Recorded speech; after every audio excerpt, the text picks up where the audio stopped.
Welcome back. I'm Sonali Krishna and you're watching Brand Equity.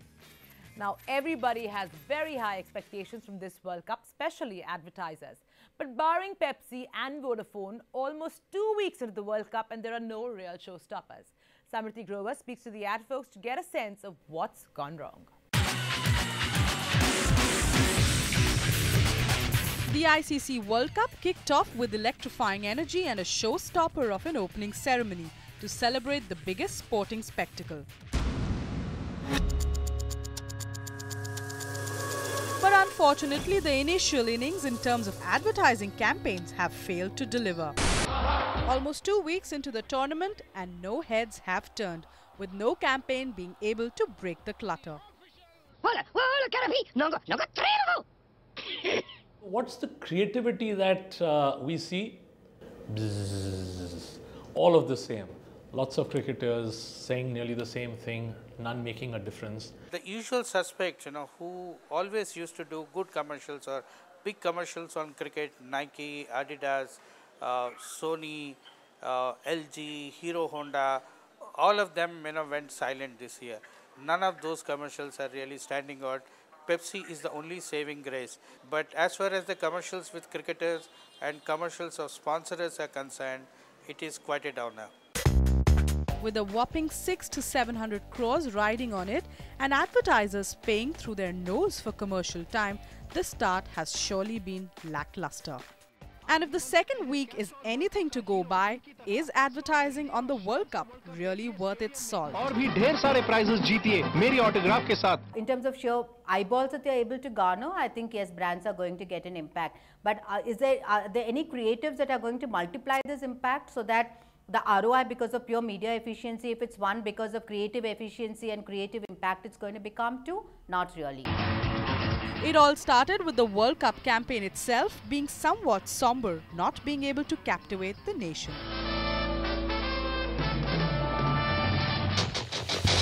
Followed by a series of run-of-the-mill TVCs that failed to make a connection with the viewer.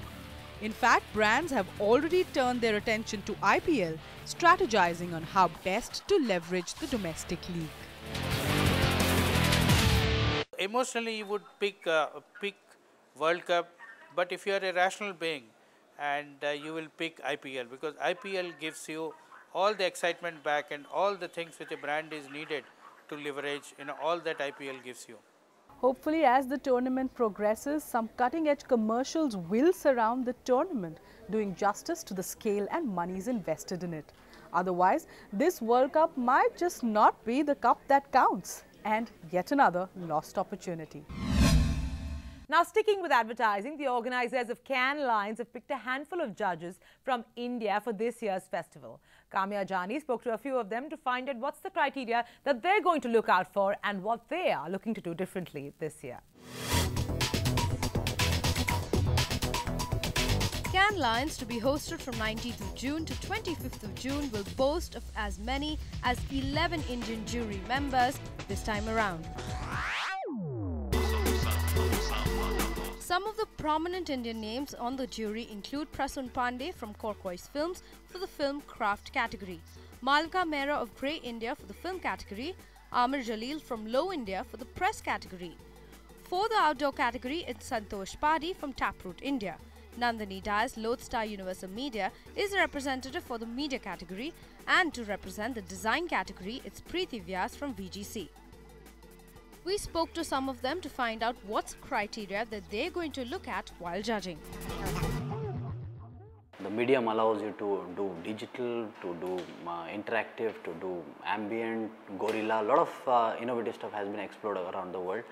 So it will be a challenge on us to make sure that what are the things that really connects the brand very strongly, bring across the propositions or the USPs of the brand. Try not to look at what works all around the world. I think I'll look at what works locally because I believe in that kind of work. Entire design ecology as such has become very, very crucial to businesses. And from that perspective, I would imagine that as a jury member, I would be looking for how designers are partnering such a sensibility. Talking about their favorite campaigns so far, these jury members are playing safe by saying that they would rather wait to see all the entries before naming one. But as a jury member representing India, how will they ensure that the Indian contingent will get enough exposure at the festival? You make sure that the Indian community, comes together and creates a kind of a common portfolio. Accesses various websites, making sure that once you know who the jury members are, start sort of communicating through various interesting ways, through social media and through other ways, about the kind of work we do, about what the work stands for, what the ideas are, and try to familiarize the jury, the international jury across categories and segments about what Indian creativity is. I make myself very clear. I make how we sort of think of our work and our advertising, all the local insights that we put into our work, all the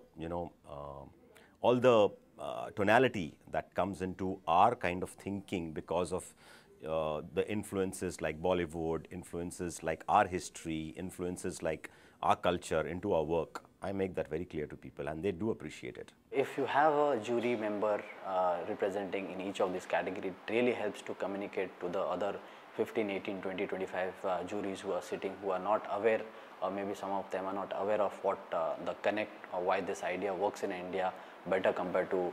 So it really helps to push the idea to a certain extent. Now with 11 Indians on jury duty, it will be interesting to watch how many lions India comes home with. And with that, it's a wrap on this edition of Brand Equity. We'd love to hear from you, so do write in to brandequity@etnow.tv or alternatively SMS us at 58888 with your thoughts on the show. Also, take the time and log on to our Facebook page, Brand Equity on ET Now, to start a conversation with us. Until next week, goodbye.